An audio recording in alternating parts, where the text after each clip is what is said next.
Okay, this is the third part of the video on creating my personal logo in Illustrator. Now we're going to finish off the illustration of the crow, first part of my logo. When I last left off, I had completed the wingtip feather details and grouped them ready to use. Now we're going to proceed around the tip of the wing, around the bird's head and down to the other wing and yet another wingtip detail. Along the way, I will pause to take access of where I am. Starting off with the grouped wingtip feather details, I will now proceed to fill in the black behind the wingtip of the wing.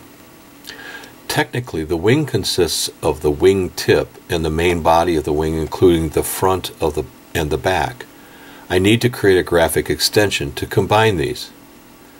I don't actually have to draw this extension out with any detail since the feathered wingtip already provides for that. I just need to fill in the area.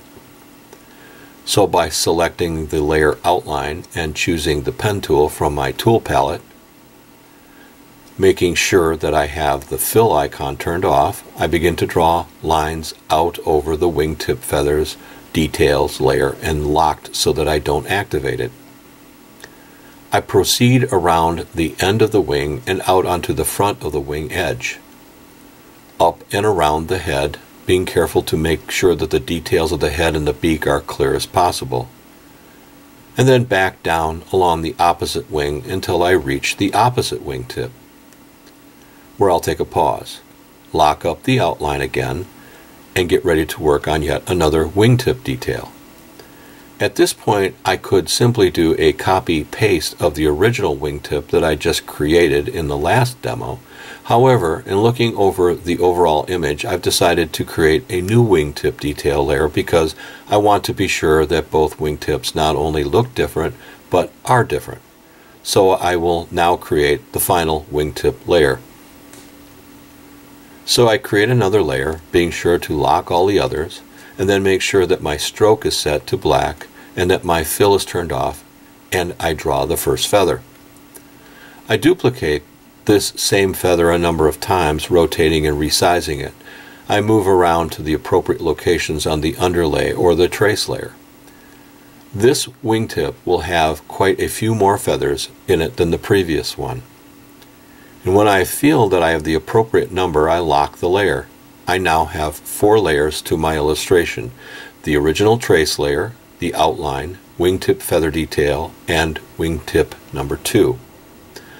I'm now ready to complete the outline of the crow, so I unlock the outline layer, making sure that my icon is still left to empty, and then I select my pen tool and begin to draw.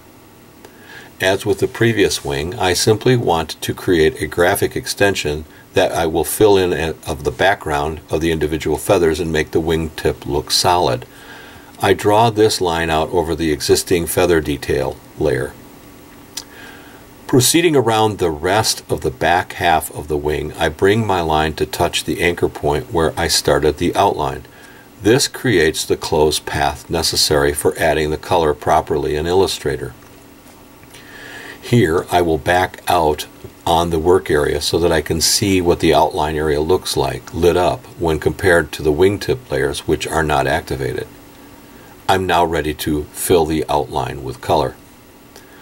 By double-clicking on the fill icon, I am able to activate the color picker dialog box. From this, I can choose the appropriate color, which is black, and fill the outline. I then select black and click OK. I want to make sure that the black is the same black as the wingtips. In this case, it's the hexadecimal code, or all 6 zeros. And then I fill in the outline completed with the crow. I have, however, determined that there are some loose ends that need to be finished before I am completely done. One of them is the absence of a feather detail where I want one. To complete this little operation, I select on feather from wingtip number 2 layer, making note that I did not group this layer as I should have, another loose end to tie up. So I make myself a copy of the one feather and move it into position. Position it where it needs to go. Lock all of the layers, back off to take a look at the whole thing, Now it's time to really tie up all the loose ends and make this file ready to transfer into the rest of my logo design. With the other layers locked, I unlock the Wingtip 2 layer, draw a large outline with my selection tool around the entire area, gather it all together, and then go to Object Group to group the feather details into one group. I could also simply use the keyboard shortcut again, Command G. I now turn off my trace layer and take one last look at the overall silhouette of the bird and make sure that there isn't anything left that I want to change. I am now ready to combine all the layers together into a new Illustrator file that will become the master file for creating the logo. Again, this is only one suggestion for how you might approach creating a logo. The reason that I've taken this approach is because I know that it works.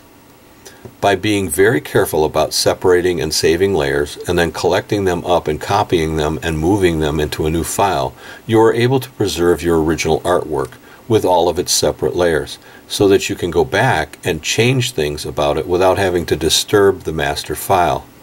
So then, let's wrap up the crow.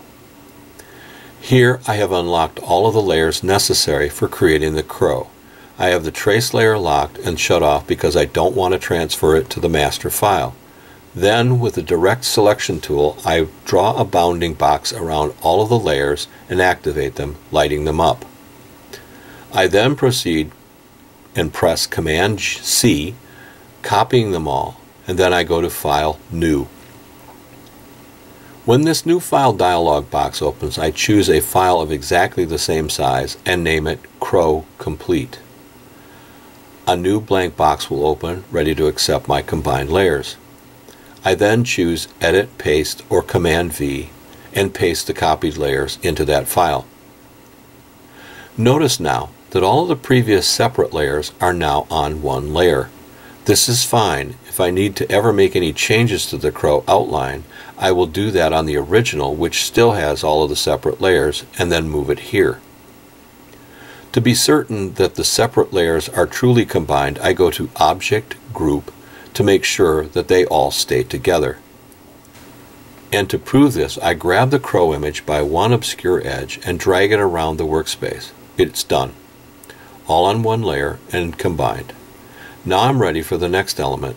At this point, I'm not going to do anything about going into Edit, Preferences, General, and then going to the Scale and Strokes effects, as we know that there is another object to join to this image before my logo is complete. If, however, I were going to use this graphic element as a standalone file, I might want to do that now. Here's one final look at the layer shut off, showing just the detail of the bird. Now, blow up various parts of this illustration and notice that unlike Photoshop, you can go in as close as you want and it won't pixelate. This is the advantage of vector graphics. Now I will show you the remaining details for this logo.